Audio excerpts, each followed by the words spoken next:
What's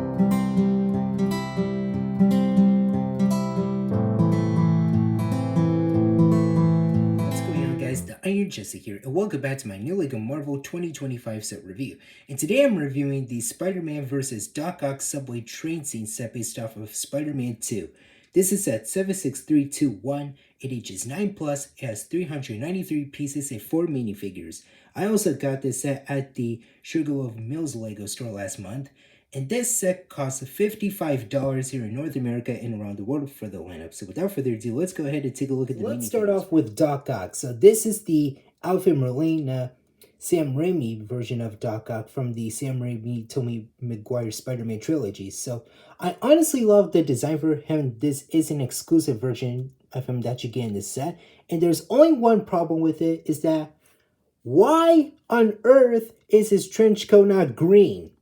Well, I feel like we've seen like the trench coat, the browner look in the final battle scene in that movie, but in that scene of the film, the trench coat was sand green. I don't understand why they made it brown, because that is an inaccurate color. But at least the legs, hip, and torso pretty look good on the figure, but all this is supposed to be sand green. Just like I had just like we noticed that same issue for the No Way Home Doc Ock minifigure from that set back in 2 years. But at least the rest of the figure looks good. I love how they used the hairpiece for him. At least it works well for the character. The face print is the same one from the No Way Home version from 2 years ago, which makes sense because it does capture Alfred Molina's likeness right there. And I love the brick belt look for the tentacles. So the tentacles look good on him. So we are going to look at him right now with the tentacles, and we are going to take a closer look at him without the tentacles. So I love the design for the build for the tentacles. They are really nice. I love how they use the shuriken pieces in like gray and the claw pieces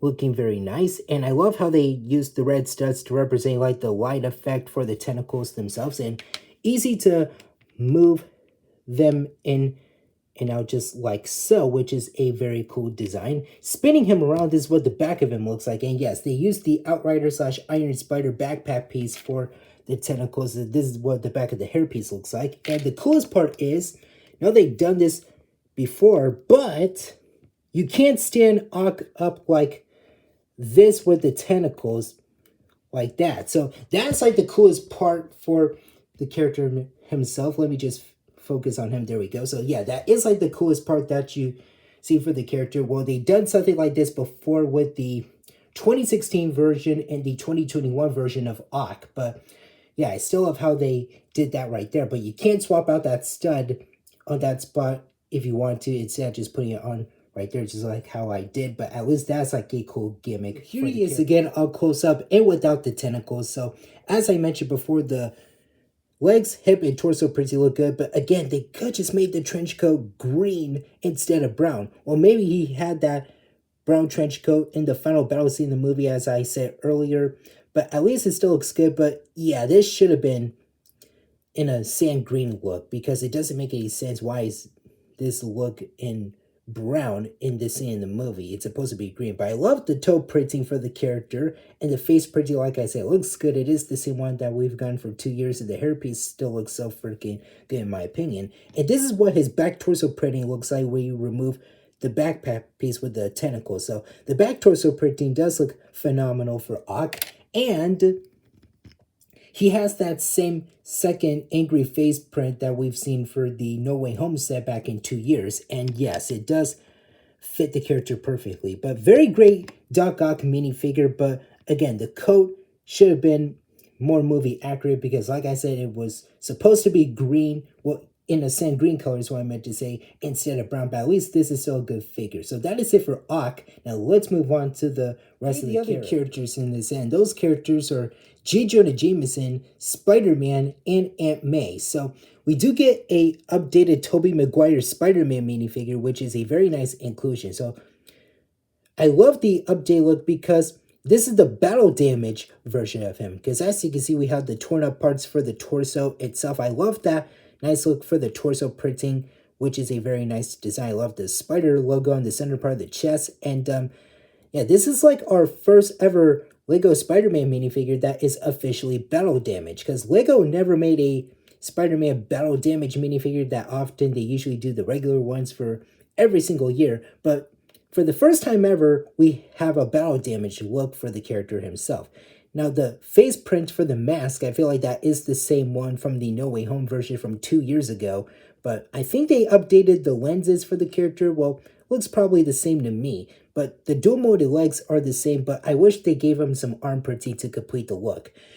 J. Jonah Jameson right here is sort of new, but they reused that torso from Professor X and one of the characters from the Office sets. So I wish they'd like change it up to make his outfit more movie accurate, because in the movie he had a white shirt with a black vest and some black pants in one of the scenes from the film. But I love how they used Zane's hairpiece in dark brown. This is like the first time they ever did that for that hairpiece. It works very well. And the face print is a nice design. At least it does fit J.K. Simmons' likeness for the character, but I can still dig it.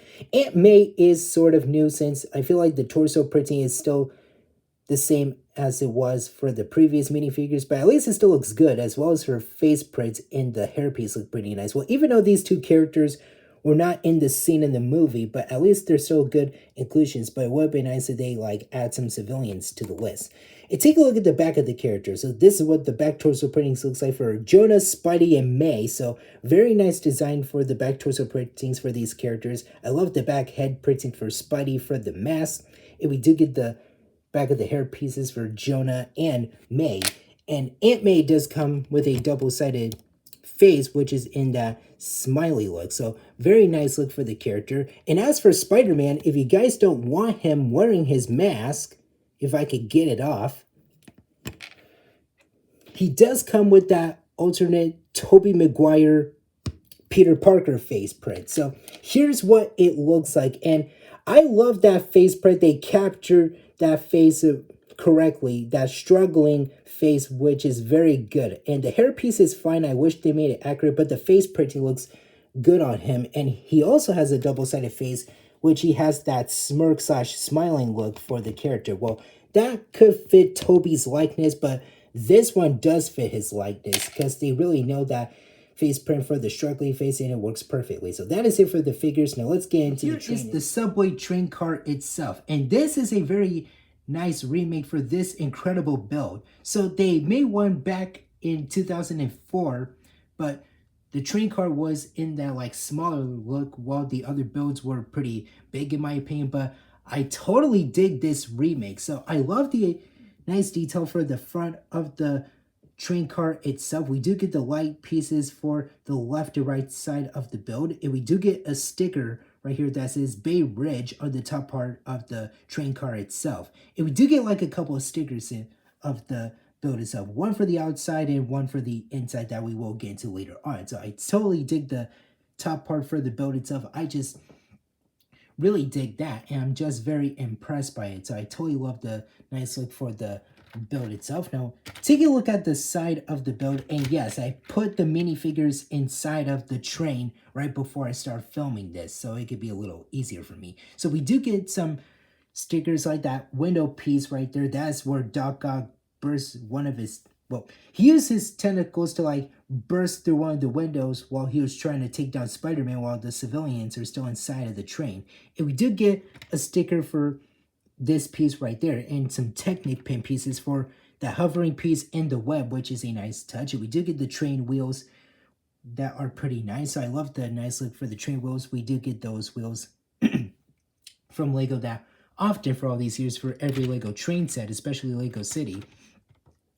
Now this is what the entire top part of the build looks like. So we have like that nice look and some like little rubble on top of it, which is that chisel piece and that like towel piece right here to represent like the rock destruction, since the train did burst through like the barricades for the scene of the film when Spider-Man is trying to stop the train from going down to the ground. So at least I still did the window pieces for the build itself. And we did get the same thing on the other side, but we do get that same sticker for that piece on that different area. So we do get that like same looks for the Technic pin pieces and different look for that angle, but same sticker. And we do get the same sticker on this window in that different looks. Since, like I said, Doc Ock uses one of his tentacles to like burst through one of the windows to try to take Spidey down in the train, which is a very cool touch. And take a look at the back of the build. This is what the back of it looks like. We do get the same things with the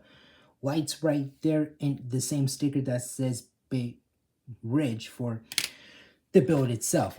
And as you notice, the wheels can move side to side like this. If you have some train tracks from the previous Lego City sets in general, you can place it on the train tracks to make it move side to side when it's like this. And same thing for the other side. But unfortunately, I don't have those train track pieces. Well, even though I can find them on Amazon right now or something like that, but still I don't have them because I don't collect Lego train sets that often. I just usually collect the Marvel, Star Wars, Ninjago, and some of the Jurassic World sets from the Lego lineup. But still, I don't have any train tracks, sadly, but I wish I did. But let me show you how all that works. So for both of those pieces,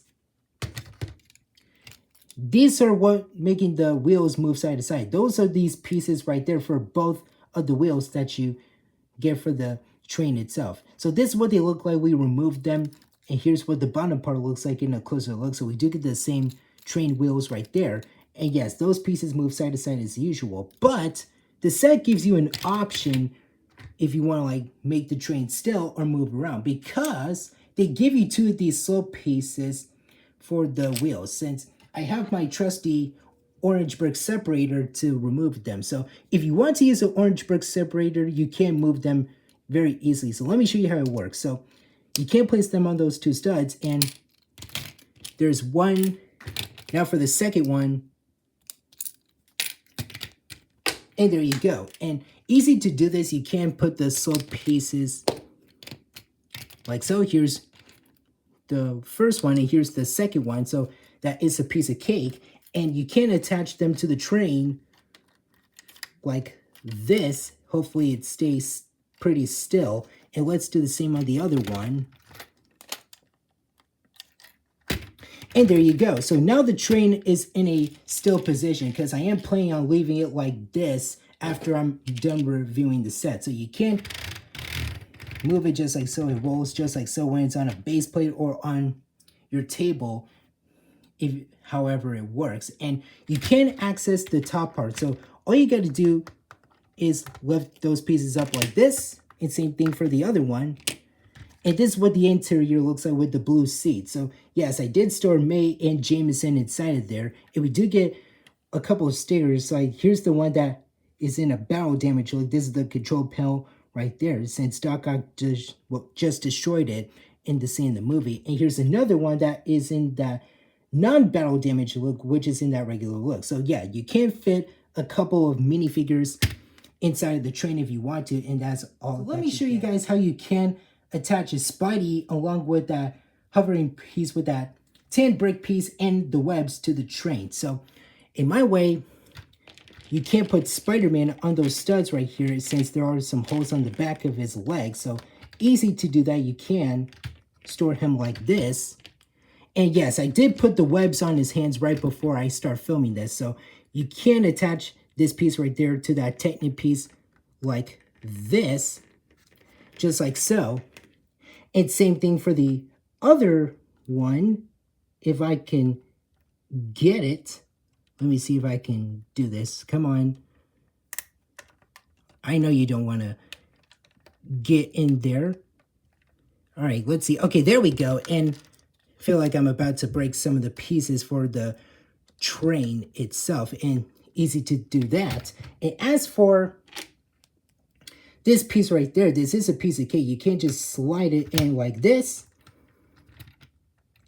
And there you go. So here's what the train looks like when you put Spider-Man on there. And let me fix that up. There we go. So now the build is completed where you attach the web pieces, the hovering piece with that brick, and Spidey on the train. And it does look so freaking awesome while you have the train like this. So I totally love the whole thing, since I'm glad Lego created that scene for the build itself from the movie. And yeah, this is a very iconic scene from Spider-Man 2. So I totally dig the front part that you can't put Toby on there with the webs, and even the hovering piece with that brick that is about to jump out, because this is where the scene, like the train bursts through the walls right there. That no construction wall area is what I wanted to call it. So that is pretty awesome right there. Take a look at the side of the train, but this time with the webbing piece right there. So yeah, that is look pretty cool how the whole thing is attached to the train itself. So I only did that once while I was building this set last month, so I want to save that for the review. So this is what the whole thing looks like with that web right there. And here's the other side once again, but with that hovering piece and Peter's web. So overall, this is a very awesome set, and there are like some issues for it, but I still enjoyed it. So I'm so happy that LEGO has made a new Sam Raimi, Tobey Maguire Spider-Man set in 2025, which I can't believe it. A Spider-Man 2 set in 2025. How awesome is that? So I did miss out on the old train scene set from that movie back in 2004. Well, even though I was young, since I was born in the early 2000s, right before I was so interested in Marvel and starting to get into it. But now I'm glad they made this as a remake so I can add this into my collection. So the train itself is pretty good. So you can like buy multiple of these to make it like a longer version and add it to your Lego City. Figure out a way to connect these train cars to each other once you buy multiple of these sets right there. So yeah, I love some of the stickers, like that Bay Ridge sticker on the front and the back of the train, which is nice, and some stickers on the left and right side of it, and even some inside of it with those control panels. One is in a regular look and one is in a battle damage look, even the broken windows too. So the coolest part of this set is that I love how you can attach the web pieces and the hovering piece and even Peter on the front of the train to recreate that iconic scene of the movie. So that is like one of the best scenes from Spider-Man 2 back in 2004. So I totally dig that scene. Well, even though I had to rewatch that movie again since I watched it on DVD for the first time back in the past. But yeah, at least I still dig everything for the build itself. The minifigures are still nice. Well, only two good ones, which is Spider-Man and Doc Ock. So I'm glad they brought the Tobey Maguire Spider-Man minifigure back again, but this time, for the first time ever, in a battle damage look. Since LEGO has never made a battle damage Spider-Man minifigure before, but the first time ever, they actually did it. So I love the front and back torso printing for Tobey, but I wish they added some arm printing to complete the look, but I love the printing for his mask right there and the dual-molded legs. And I love how they gave him that alternative Tobey Maguire Peter Parker headpiece for him. The hairpiece is fine. I wish they made it accurate, but I love that iconic struggling face because it does look like Tobey right there. And the other face in that smirk look is fine. Well, it does capture Tobey Maguire's likeness, but I still dig everything for the character himself. We do get Doc Ock in this set in that Raimi look, but I wish they made his trench coat sand green in the movie because the color for it is inaccurate, but the figure is still good with the tentacles and everything. But I wish they made his coat accurate to the way it is in the film. In that scene, it's supposed to be sand green, not brown, but the hairpiece for him is still good, and the face printing for him is the same one from the No Way Home set from 2 years, which does work perfectly.